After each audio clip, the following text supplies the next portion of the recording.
e te honro.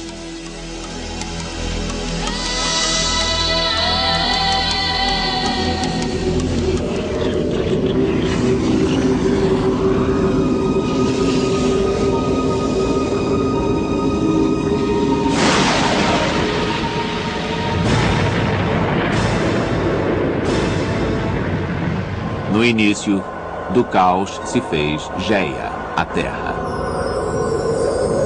e Urano, o céu. E deles originaram-se os primeiros deuses a dominar o mundo: Cronos, Hades, Poseidon e Zeus.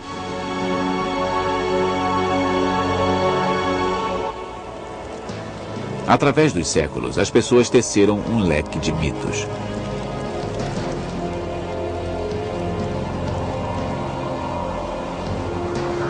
Um deles é o mito de Prometeu, o herói que roubou o fogo dos deuses e o deu à humanidade. Contos míticos falam de começos, explicam a vida e a morte, a terra e o universo.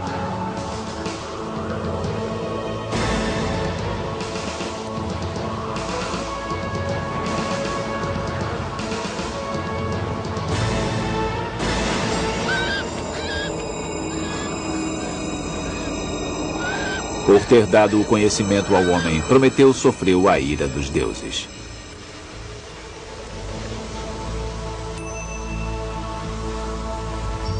Nós construímos essas mitologias na nossa imaginação coletiva, usando contos e alegorias para explicar o mundo e entender a vida.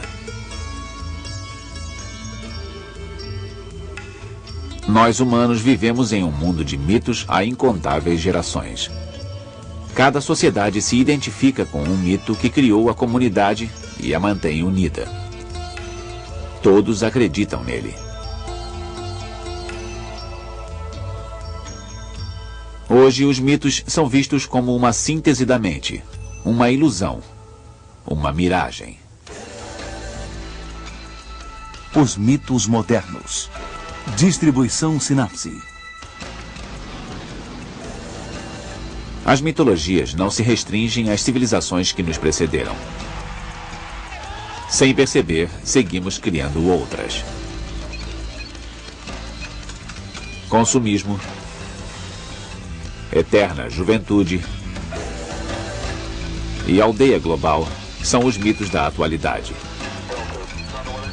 Ao contrário dos antigos, eles se multiplicam e se diversificam interminavelmente. Esta multiplicidade lhes tira a importância. Parece que no limiar do terceiro milênio não conseguimos ficar sem eles.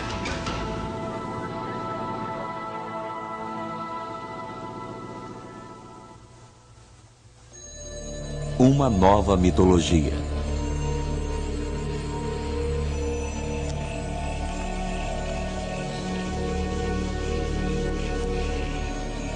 As pessoas sempre se perguntaram de onde viemos, para onde vamos e por que estamos aqui. Essas perguntas sem resposta continuam a nos consumir. Por isso, inventamos histórias para acalmar nossos temores.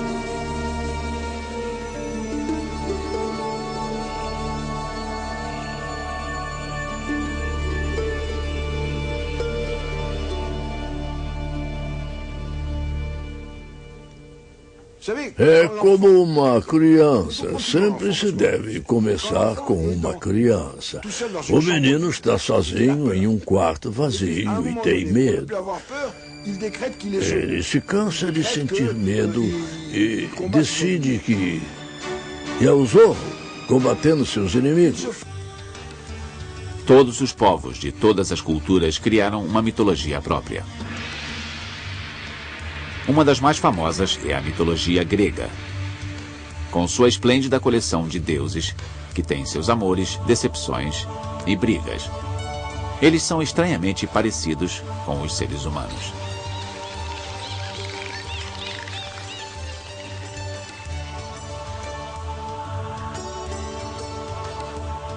A Grécia era uma civilização repleta de mitos, mas foi a sociedade em que nasceram as bases para uma explicação racional do universo 500 anos antes de Cristo.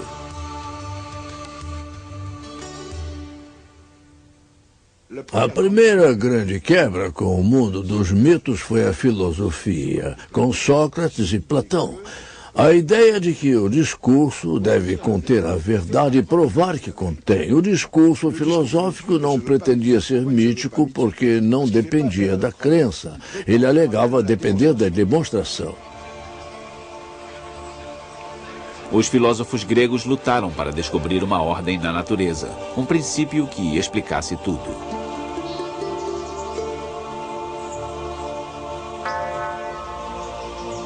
O monoteísmo, que iria dominar os séculos seguintes, tentava fazer o mesmo. O monoteísmo foi a segunda grande quebra. Para o monoteísmo, só havia um Deus que havia criado o mundo e a humanidade. E o homem e a natureza deveriam conviver da melhor forma possível. De certa forma, pregava que as forças pagãs não reinavam soltas no mundo. Era uma crença profundamente antimítica. A religião pregava a aceitação de símbolos e a rejeição de mitos. Portanto, ajudava a disseminar mitologias, fontes milagrosas e várias superstições em volta.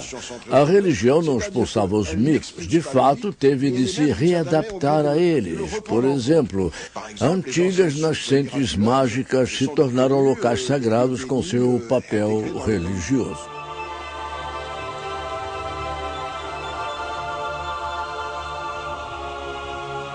O cristianismo, baseado na crença em um Salvador, iniciou o que viria a se tornar o primeiro mito moderno.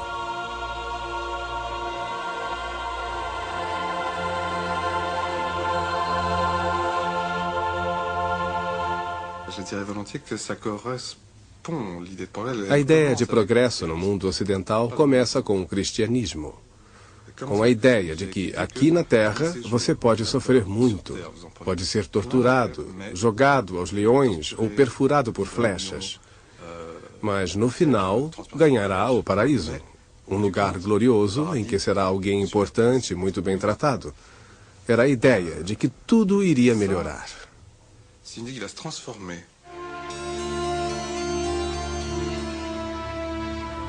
A partir do século XVI, grandes mentes como Descartes, Newton e Galileu buscaram sistematicamente entender as leis que governavam o mundo.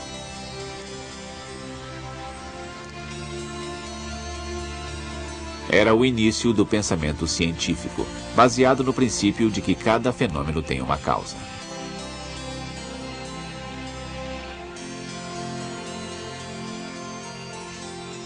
A quebra final se deu com a chegada da modernidade nos séculos XVI, XVII e XVIII. O mundo religioso, onde tudo era explicado com base em Deus, onde o poder era baseado no direito divino, onde Deus garantia ao homem o seu lugar, foi substituído por um mundo novo. Ele era comandado não por Deus, e sim pela ciência e a tecnologia, não importando que eventos fenomenais ocorressem, eram governados por leis naturais. O homem passou a se sentir mestre de sua força e seu destino. Era a declaração dos direitos do homem. Com a primeira revolução industrial, os seres humanos achavam que tinham dominado a natureza.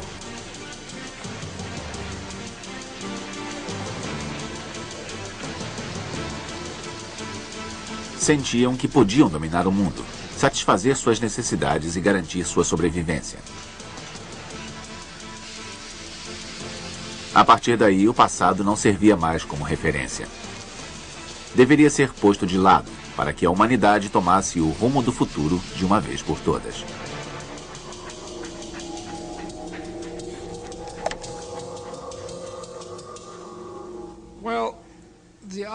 A ideia de progresso do mundo moderno não tinha equivalente no mundo antigo. A história era um ciclo.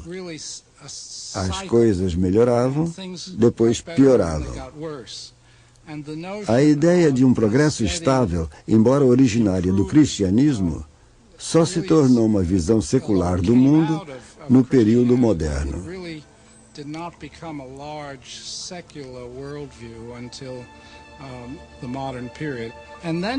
Depois, temos a ideia nascida em meados do século XVIII, com a chegada das revoluções francesa e industrial, de que a própria história é um registro de melhoras constantes e cumulativas.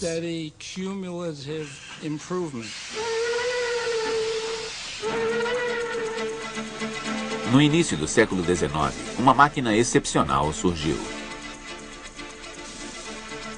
Impulsionada por um motor a vapor, tinha uma característica singular: a mobilidade. Para o público em geral, era o símbolo máximo de progresso. Nada podia detê-la.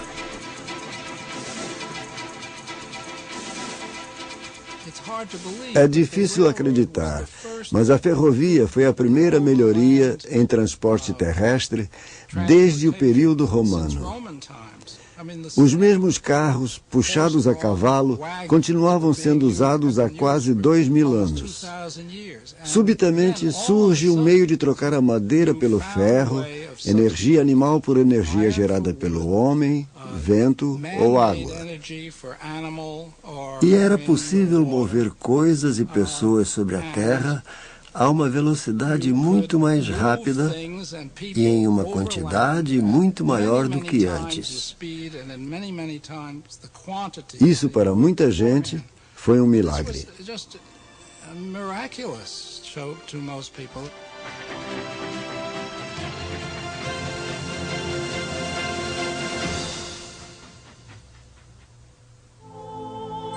A ciência como mito.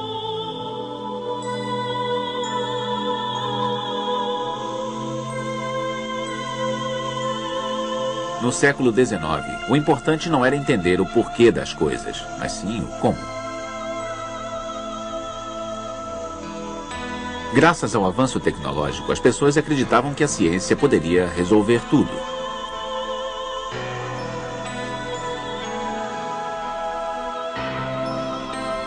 A ciência se tornou um mito, uma nova religião.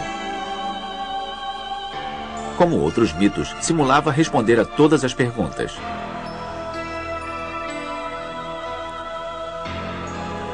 Muitas teorias científicas da época parecem bizarras hoje. Mas tinham uma vantagem. Eram tranquilizadoras.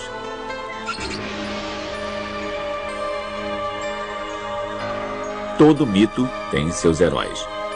Um herói em um mundo inconstante é o que usa a ciência para grandes feitos, para construir sonhos.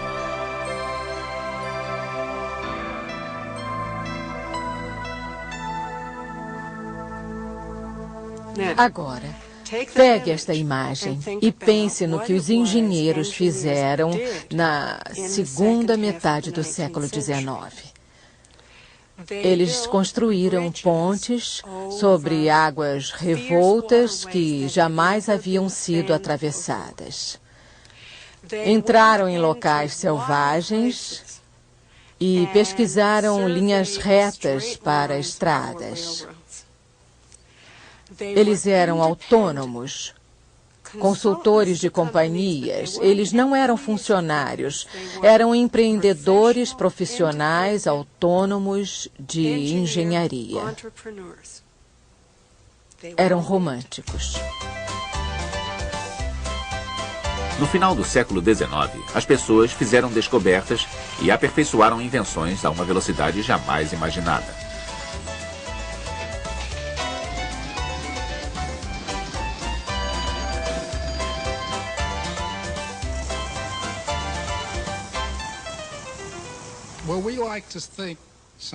Gostamos de pensar que o período entre 1890 e a Primeira Guerra Mundial foi uma segunda revolução industrial. Quando nos damos conta de que nesse tempo surgiu o automóvel, o avião, Este um pouco mais tarde. O sistema de energia elétrica foi um passo e tanto.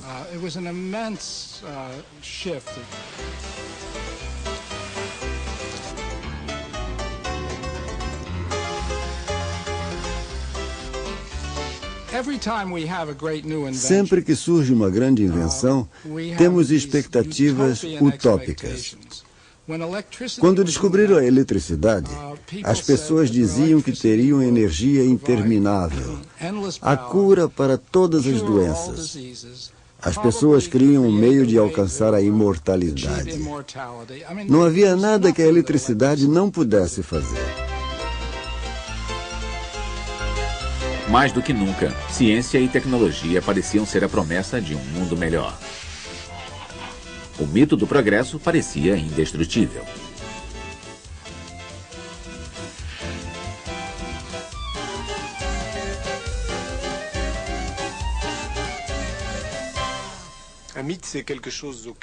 Um mito é algo em que queremos acreditar, uma esperança à qual nos prendemos. É por isso que os mitos são tão poderosos na nossa sociedade. Eles nos ajudam a progredir, descobrir coisas por tentativa e erro. Mas, ao mesmo tempo, sabemos que um mito é sempre uma promessa que não pode ser cumprida.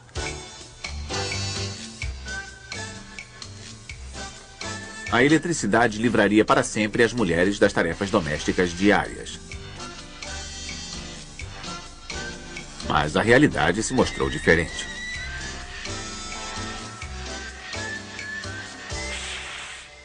As donas de casa, até os anos 60, passavam até mais tempo do que as suas mães e avós fazendo as tarefas diárias.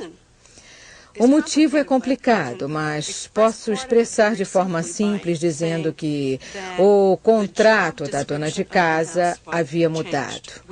Podemos ver isso de forma clara com a lavagem de roupas. Sim, é verdade que se leva menos tempo lavando roupa com uma máquina de lavar do que em um tanque. Mas só se a quantidade de roupa for a mesma. Só que os lares americanos começaram a lavar muito, muito mais com a máquina.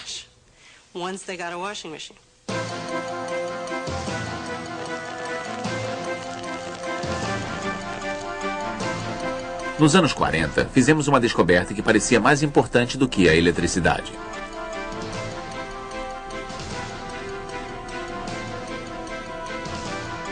A fusão nuclear daria à humanidade uma fonte inesgotável de energia. Foi aí que o progresso fugiu ao controle.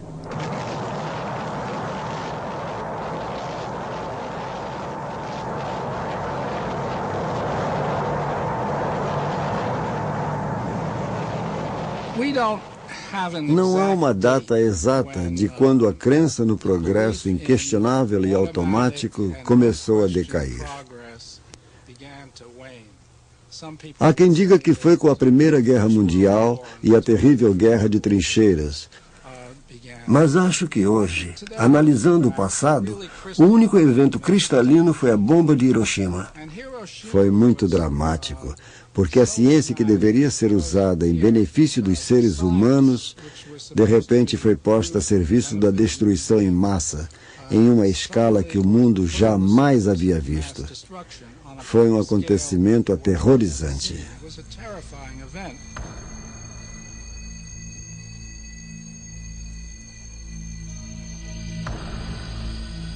Com Hiroshima, nos tornamos presas de outra ansiedade. Os seres humanos haviam perdido o controle do progresso científico.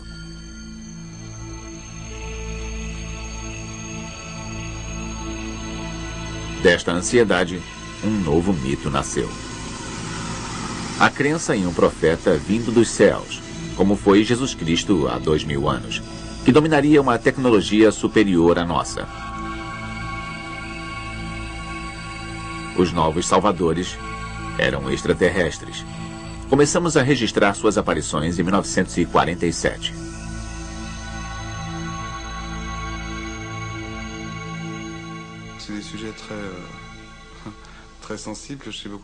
São assuntos muito delicados para os que acreditam.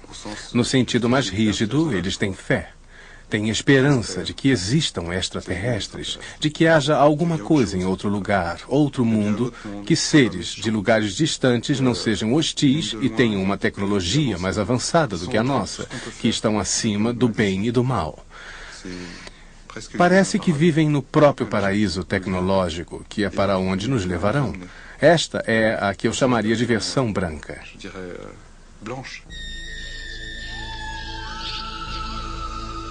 A versão negra mostra extraterrestres como cruéis invasores.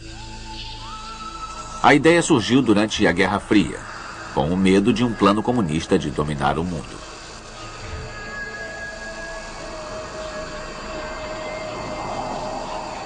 Logo, começamos a falar de encontros estranhos e abduções.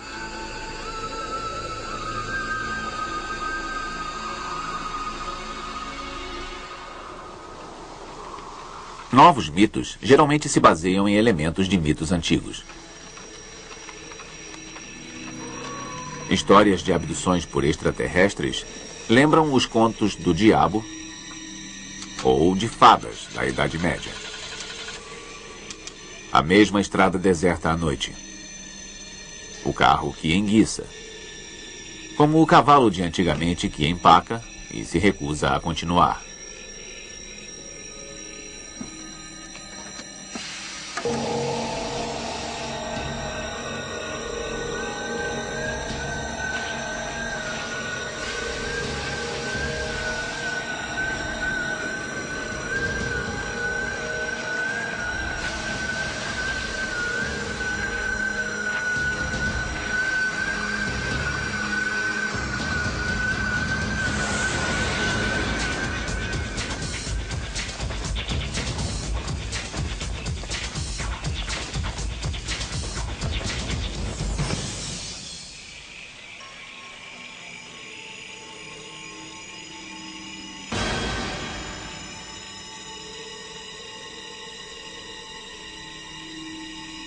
Vestígios de grama queimada visíveis na manhã seguinte.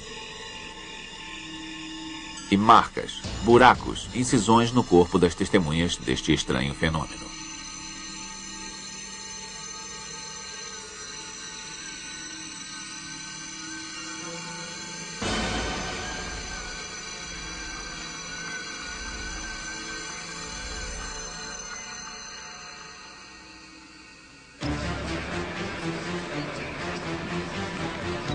A onda de desconfiança e ceticismo quanto à ciência se disseminou nos anos 60. Os primeiros grupos ecológicos se preocupavam com os distúrbios causados pelo homem ao equilíbrio natural do planeta.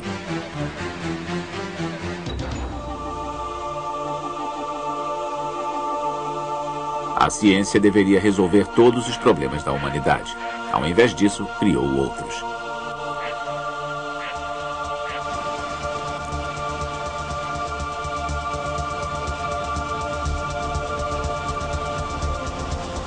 Para os que acreditavam no progresso a qualquer custo, alguns sacrifícios precisaram ser feitos para garantir que a humanidade saísse ganhando.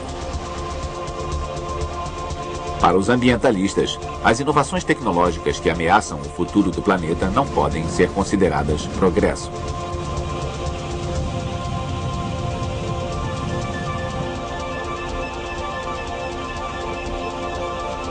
Levados ao centro desta discussão, os cientistas poderão permanecer neutros? Cada vez mais, novas tecnologias levantam sérias questões éticas. As pessoas estão questionando as possibilidades intimidadoras criadas pela manipulação genética e a clonagem.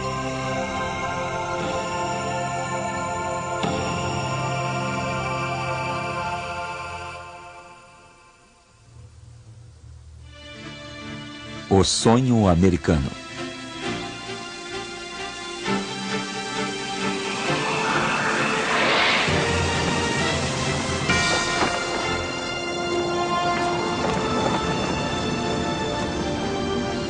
Durante o século XX, nenhuma nação simbolizou melhor o mito do progresso do que os Estados Unidos da América. O sonho americano é a epítome do mito do progresso.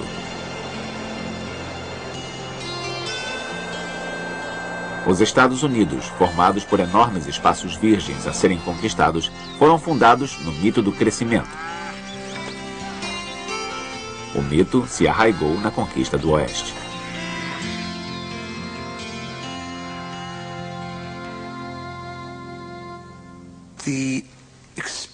A expansão para o oeste foi necessária nos Estados Unidos para criar uma massa de terra, formar um estado continental. Para isso, considerando que o país foi fundado por imigrantes e havia uma população indígena, era preciso matá-la, dizimá-la.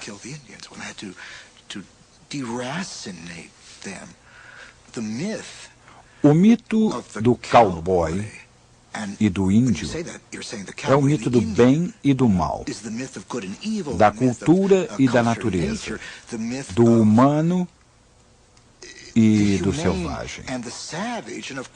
Quando se tem um mito, se tem dois termos, um sobre o outro. Isso significa A versus B, X versus Y.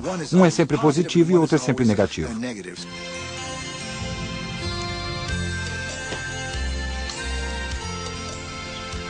Na terra em que tudo teve que ser domado, os pioneiros tiveram que construir tudo. Não havia passado. Havia uma vida inteira e promissora pela frente. Tudo era possível.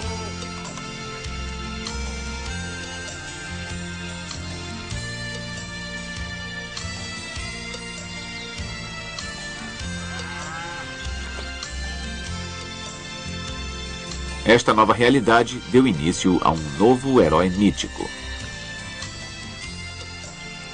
O homem que venceu sozinho, que começou do nada e chegou ao topo.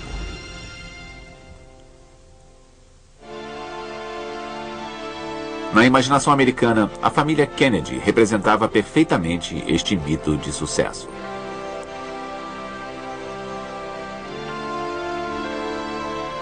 O pai, Joe Kennedy, tinha o perfil de que precisava. Neto de um imigrante irlandês católico, ele entrou para o mundo das finanças ainda jovem. Quando havia 2 gerações de Kennedy na América, ele havia reunido uma fortuna colossal. As ambições dele não pararam por aí. Ele queria poder. E poder significava a Casa Branca. E inspirou os filhos a vencer por ele.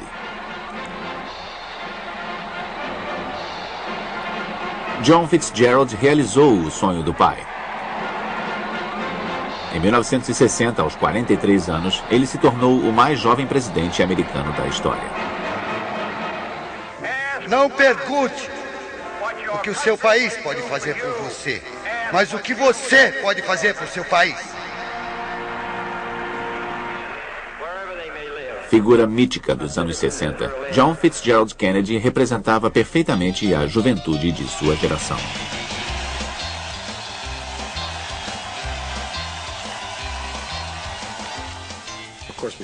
Precisamos nos lembrar de que a América do Norte até então havia sofrido repressão sexual. Elvis Presley sabia muito bem o seu papel. Era olhar para a própria genitália, a virilha, e girar. Significava sexualidade pelo cabelo escuro e pelo barulho. Foi o momento da criação do rock and roll, ou seja, foi o momento da suposta liberação da sexualidade, que na verdade foi o momento da criação de um novo mercado-alvo, o adolescente, e todos os produtos relacionados a ele, gel para o cabelo, cuecões para a virilha masculina, calcinhas para a feminina e etc. John Kennedy, Elvis Presley e Marilyn Monroe se tornaram verdadeiros ícones com o novo poder da imagem.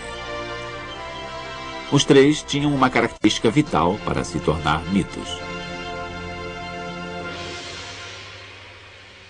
Primeiro, como parte do mito, eles morreram e morreram jovens. Não entraram na decadência da velhice. Este tipo de morte, o suicídio ou homicídio de Marilyn Monroe ou a morte de Elvis Presley, tem uma vantagem. Elas lhes garantem a imortalidade. De certa forma, não tiveram o mesmo destino que os outros mortais. Tiveram morte de ícone.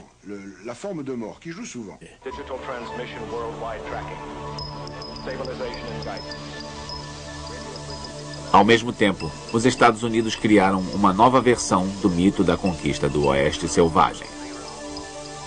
As vastas pradarias deram lugar a um espaço sem fronteiras, e a figura do cowboy se tornou a do astronauta, reanimando a fé americana em seu país. Eles embarcaram na conquista do espaço.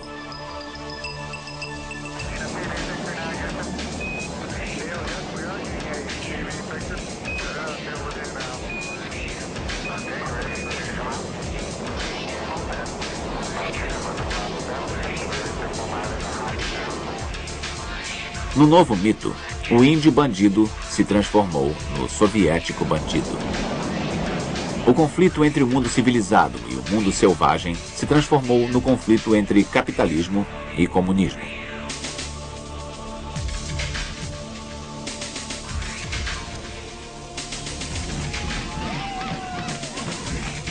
Depois da queda do Muro de Berlim, a ex-União Soviética deixou de ser ameaça.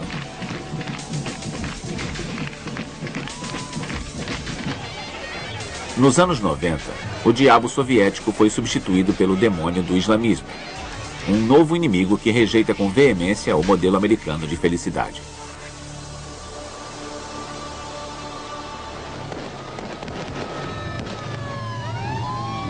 Mas a mitologia hollywoodiana ainda faz boa parte do mundo sonhar.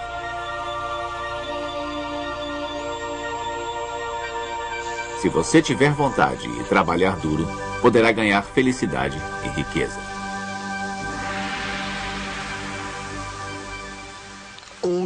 A antiga Europa é filosoficamente ligada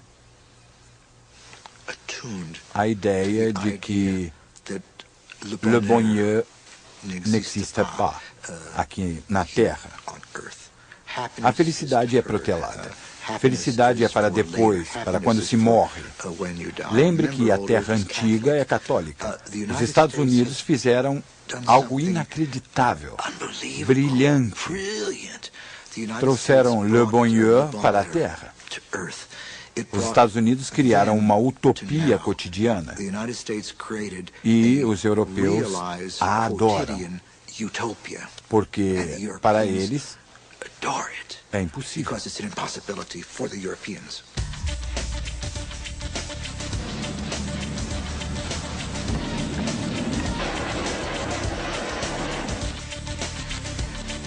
O fascinante do mito americano é ser tão grande. Tudo nos Estados Unidos parece maior do que a vida.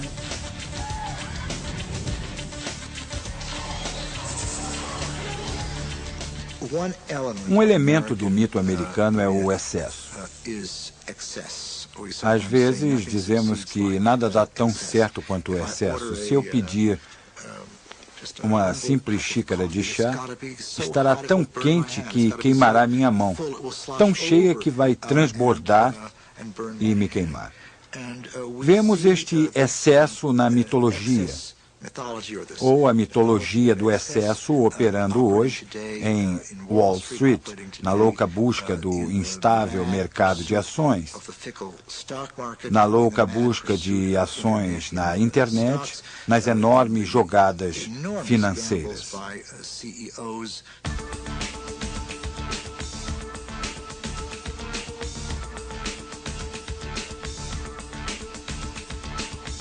Este excesso se aplica a tudo: riqueza, pobreza e violência. Isto faz dos Estados Unidos um país mítico de paradoxos e contradições.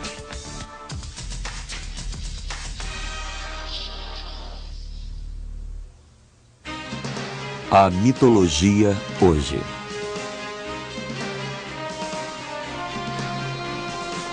No início do século XX, acreditávamos que a humanidade estivesse rumando a um mundo melhor. Foi o século do grande sonho do comunismo. Unir todos os povos da Terra em um esforço conjunto para conquistar um objetivo comum. Mas o socialismo ruiu. Não há mais grandes ideologias que unam as pessoas. O que está acontecendo em nossas sociedades? Indivíduos se tornam cada vez mais individualizados, as grandes estruturas estão abaladas, a família está desaparecendo, os velhos partidos estabelecidos estão enfraquecidos. Os locais em que nos encontrávamos estão sendo substituídos por outros. A festa rave, o techno, grandes copas de futebol, grandes experiências coletivas, de certa forma eles se centram em mitos, na ideia de que há algo que nos une, um lugar onde podemos ficar juntos.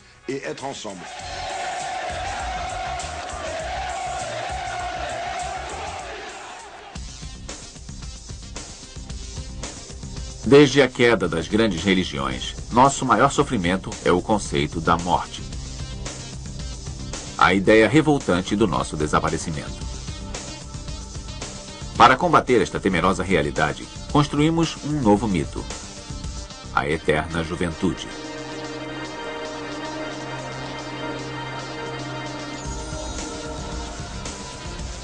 As academias estão repletas de discípulos que seguem à risca seu programa de treinamento.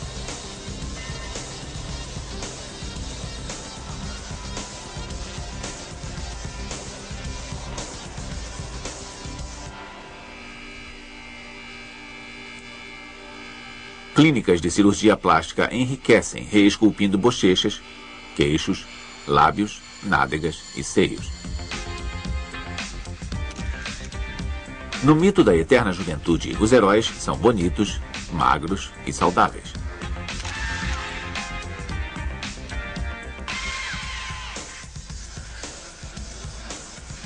As pessoas sonham com uma autoimagem mítica. Em grande parte, não conseguem atingi-la. Com a queda das grandes ideologias no que chamamos hoje de pós-modernidade, predomina o indivíduo buscando o próprio prazer, a própria segurança, o próprio casulo. As pessoas na segunda metade do século XX acreditam que consumindo podem comprar felicidade.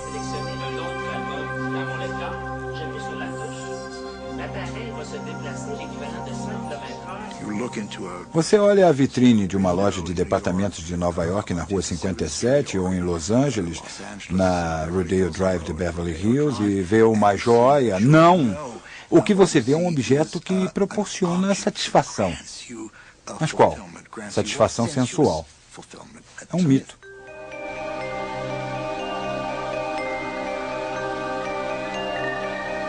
A grande utopia da sociedade de consumo é acreditar que o consumo é democrático e vai fazer todo mundo feliz.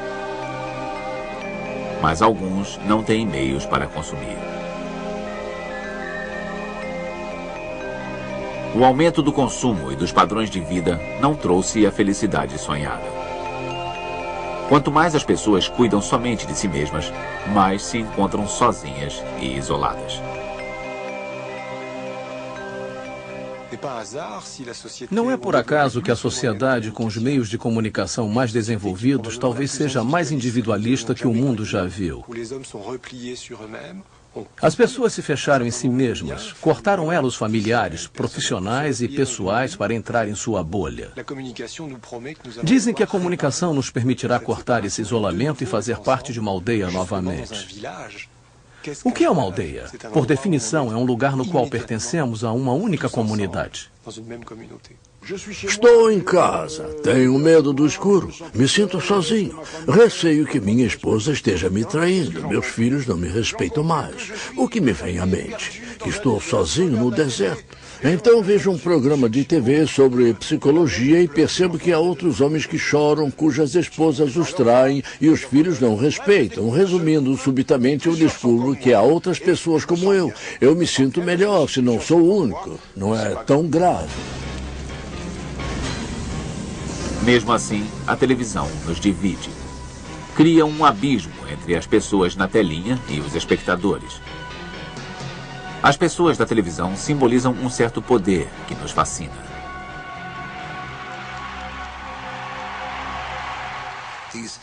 As figuras da mídia, não importando se são feias nem quantos queixos tenham, se esforçam para ser figuras mitológicas. E conseguem, porque eu ousaria dizer que na América todos querem estar na mídia. O que isso significa? Todos sonham estar na mídia, na televisão, ser repórter, ser âncora. Melhor ainda, ter uma imagem, mais do que ser repórter. Estar na frente de milhões de pessoas. O sonho é fazer parte da mídia.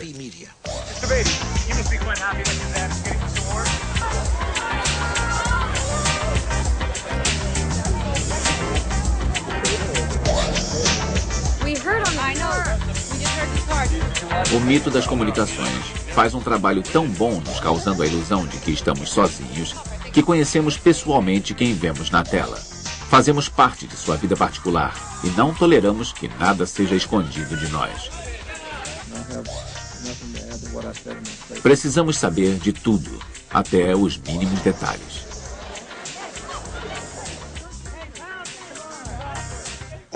Vivemos em uma sociedade que exige iluminação total, conhecimento total, honestidade total.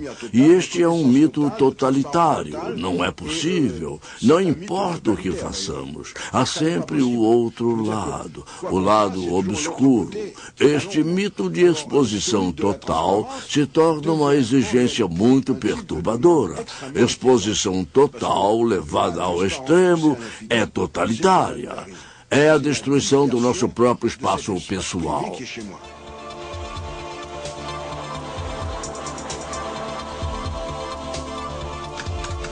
Com a internet, o mito da aldeia global atinge o zênite. Chega de fronteiras. A informação está disponível para todos. Felicidade universal, harmonia entre os povos, paz no mundo. É a ilusão de que uma sociedade em que se pode encontrar outras pessoas raramente, mas se comunicar com frequência, na qual o elo social fica cada vez mais impessoal, em que podemos nos comunicar com o mundo todo, ficando em casa. Viver através de um meio de comunicação irreal. Mas como sabemos, a comunicação viva, produtiva entre os humanos ocorre cara a cara, quando temos de lidar com o mistério de quem a outra pessoa é.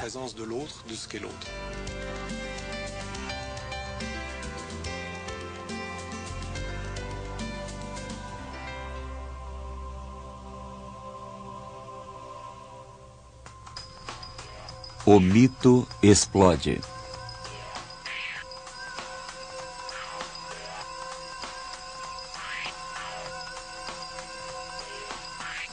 No limiar do terceiro milênio, o mito do progresso, nascido há 2 séculos, está sendo seriamente questionado.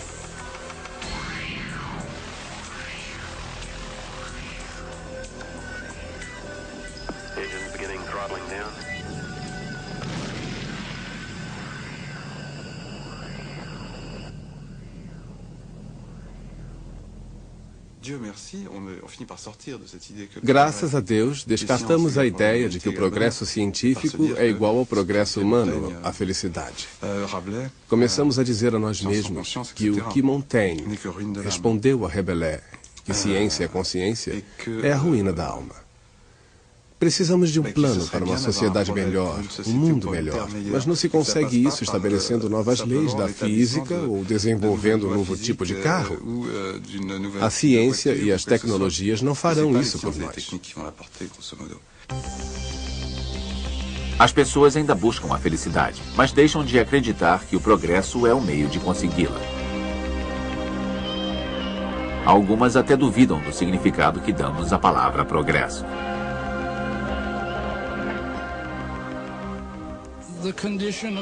A condição de vida, quero dizer, se o progresso é acreditar que tudo está melhorando, todos gostariam de acreditar no progresso, na melhoria das coisas. Mas acho que com o passar do tempo, estamos aprendendo que a questão crítica é: qual é a medida de progresso? Não é evidente que o maior poder de produção se traduz em vida melhor para as pessoas. Não é evidente que poder ir mais depressa seja melhor. Que mais é melhor.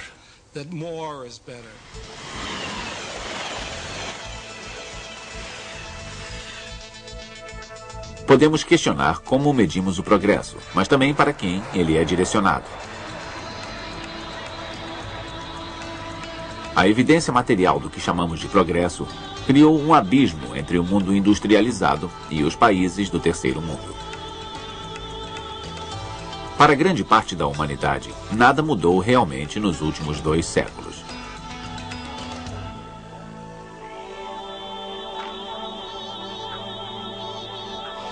O mesmo vale para o mito das comunicações.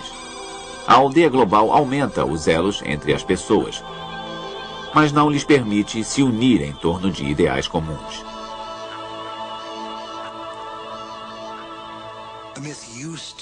Classicamente, um mito era uma grande narrativa, na qual todas as pessoas de determinada cultura acreditavam que unia as pessoas, que tratava de grandes temas, grandes opostos, vida e morte, natureza e cultura. O que acontecerá quando eu me acabar? Não há problema, vou para um reino e coisa e tal. O mito moderno foi banalizado, porque somos banais. O mito moderno não pode resolver problemas de vida e morte, natureza e cultura.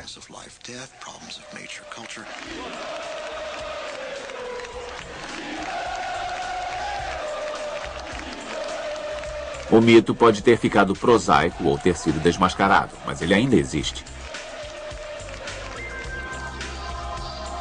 Podemos ver isso nas diversas novas crenças e seitas à nossa volta.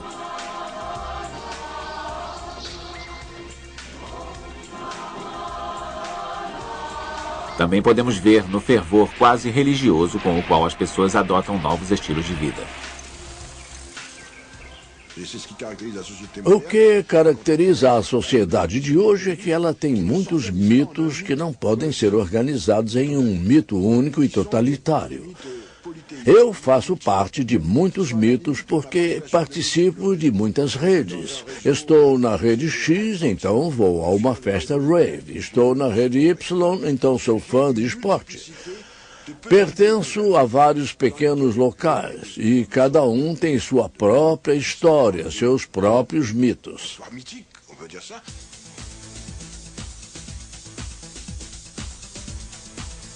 Nos dias de hoje, os mitos mudam a uma grande velocidade. Amanhã, uma nova top model vai substituir a de hoje na imaginação popular. Sempre haverá uma nova estrela, uma nova terapia, uma nova religião da moda. Em um mundo no qual não há certezas, nada é absoluto e só existem fragmentos. Estamos criando um mito, embora talvez sem saber, que é o de podermos viver como fragmentos sem consenso, sem a comunidade com C maiúsculo.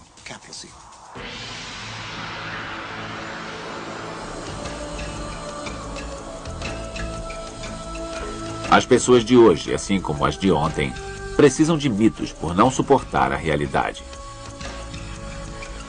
Somos incapazes de aceitar que a vida humana envolve apenas o nascimento, a vida, a reprodução e a morte.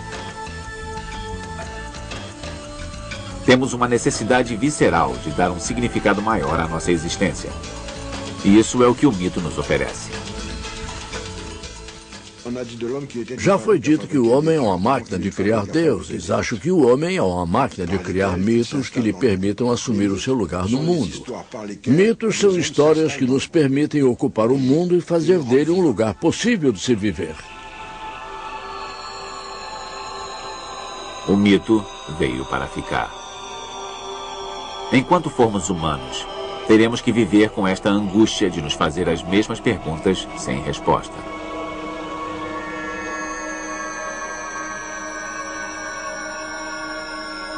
Enquanto esta angústia existir e tivermos que afastar o medo do escuro assoviando, nós precisaremos dos mitos.